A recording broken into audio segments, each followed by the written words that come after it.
So, Favor, you've basically told us briefly, there might still be things that we can't really cover. We want to get through it in the simplest way possible.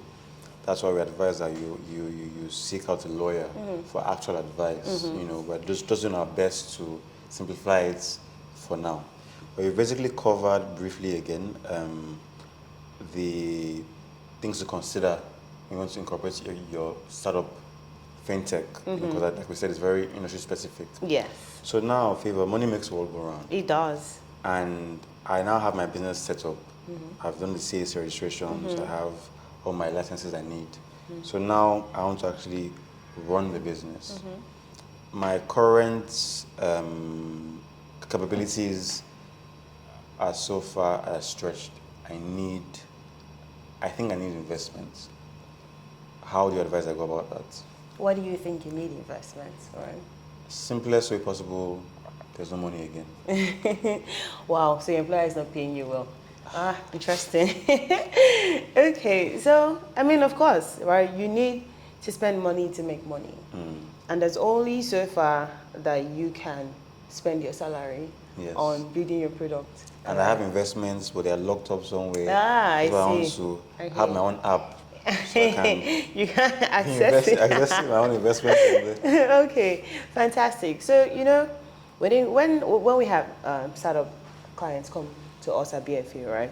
And then they say, oh, well, we need money, right? Because we ask, how are you financing this project, right? And then most of them were like, oh, I'm currently bootstrapping at this point, right? But I'm looking at having... Oh, I'm so sorry.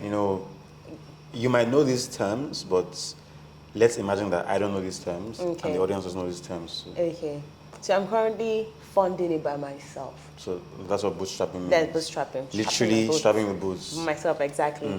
So I'm basically funding this by myself, right? But then, later on in the future, I want to have like investments. And there's a whole buzz about startups and investments, right? But you want to make sure that you're not biting more than you can chew.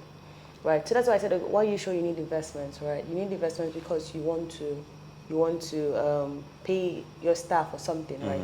What you actually need is financing. Okay. Right, and then there are types of financing, right? And we can look at equity financing and we can look at debt financing. In a nutshell, debt financing is that you're borrowing money to finance your project, to build your beautiful product, your baby, right? And it's a debt. And once you borrow the money, you pay back. Unless you borrow from these loan sharks and then they're posting your picture on WhatsApp. Which is why we have the FCCPC. Which is why we have the FCCPC, yes. And then you can now go through the route of equity financing.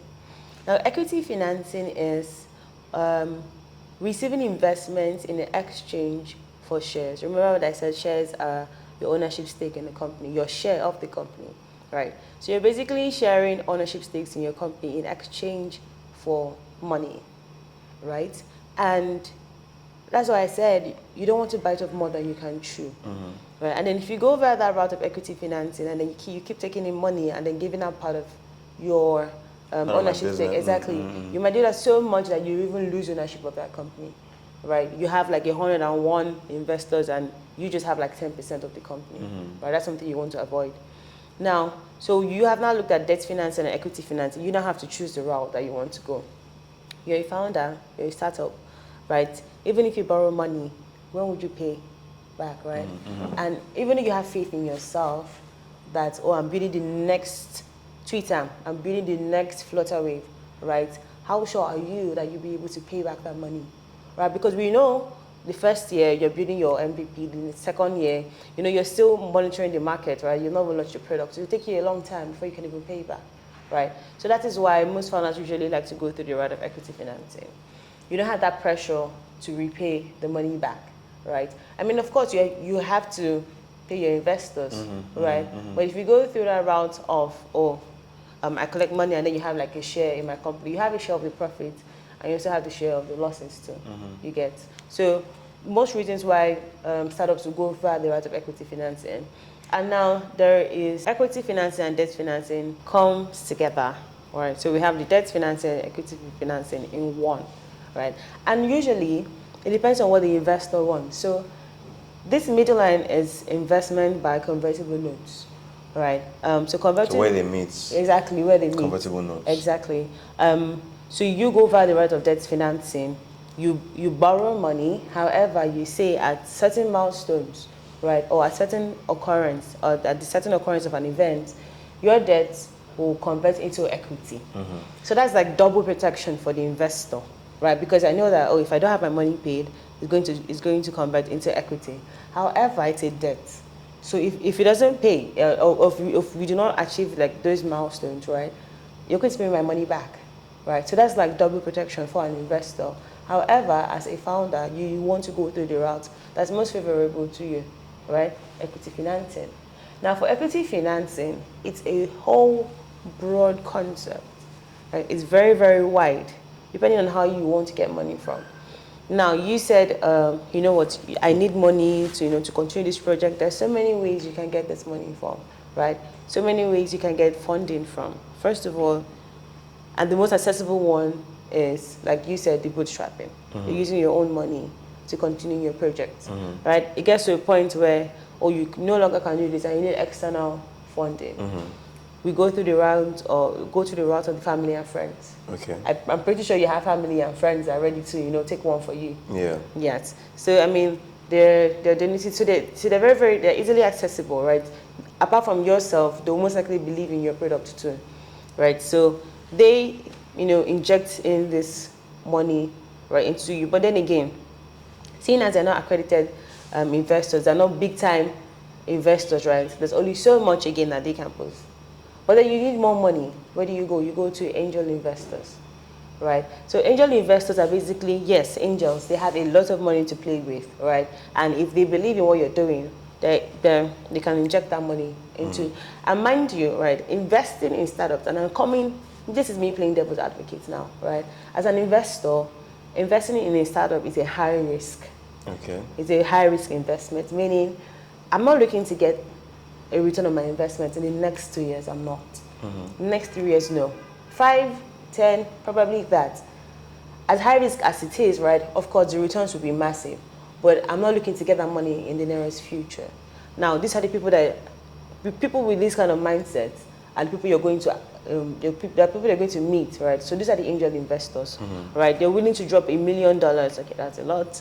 We're willing to drop like $1 million, right? And then you're not looking to ask me for your money in any time. Would an angel investor really invest $1 million? No, that's what I said. It's a lot. And again, devil's advocate here, right? You want to diversify your portfolio.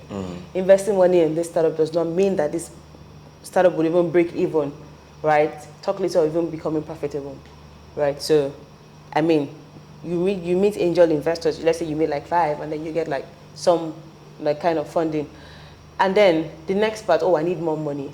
Now, mind you, at every point when you say I need more money, right? Even before we get there, we like to advise, right?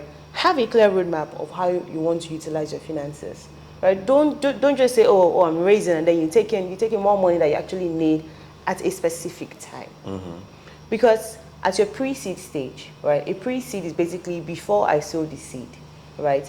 At your pre-seed stage, you're still, monitoring the market, right? You're still building your product. You're still, developing.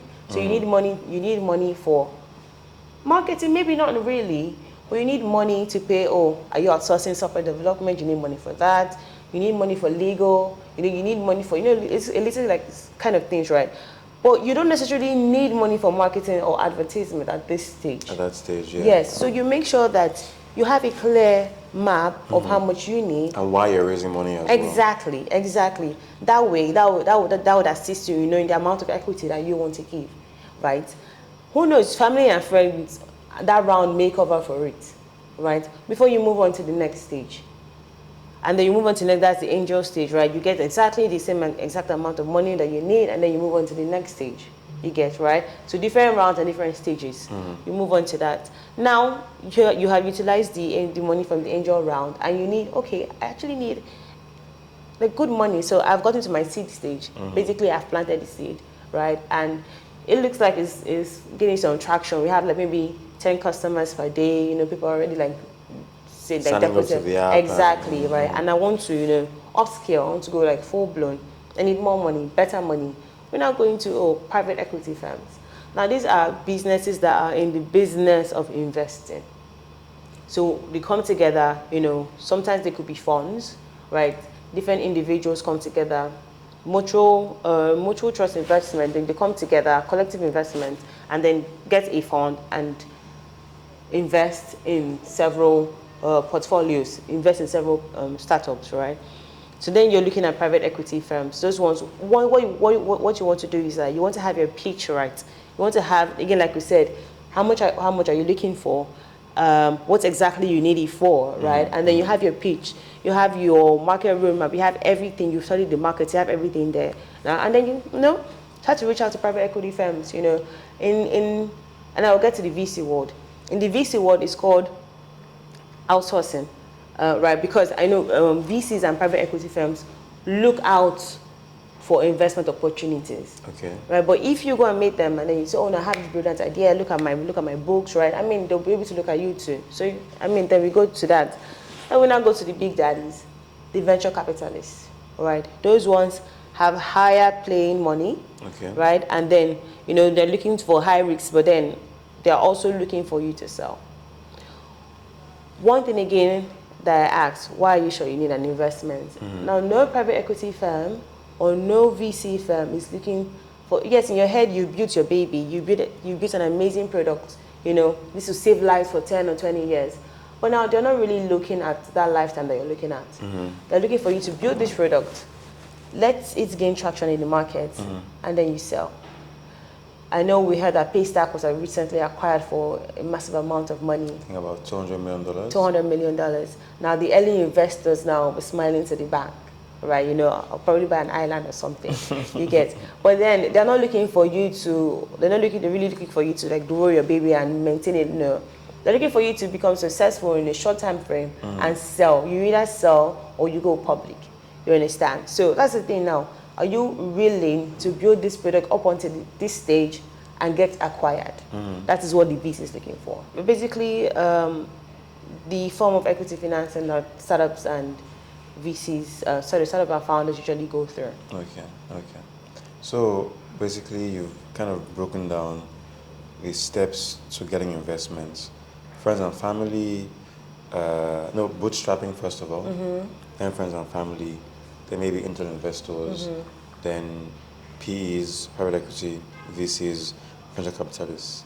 You know, and at each stage, there are different things to consider, different requirements from each investor or the investors on that stage, and so more or less you must know the right time to move on to the next stage. Not just because you feel like, okay, I've done this, next step is this, next step is this. There needs to be an adequate assessment of why it is time to do or to move on to the next step of funding. Okay. Thank you.